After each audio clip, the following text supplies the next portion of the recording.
Hello everyone, welcome back to our channel. In this video we are going to see how to download and install Football Manager 2024 in your laptop or PC. To download it, first of all go through any browser, then search for Steam.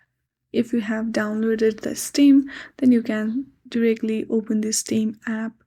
Then open the Steam link. There you will see a search icon on the right side of your corner of your screen. Click on that and search for Football Manager. Here you can see Football Manager 2024. Click on that. Here you will see simply download or add to cart. Now I will add to cart and simply view my cart. I have other things as well in my cart. You can simply sign in to purchase. You click on this and go through the payment process.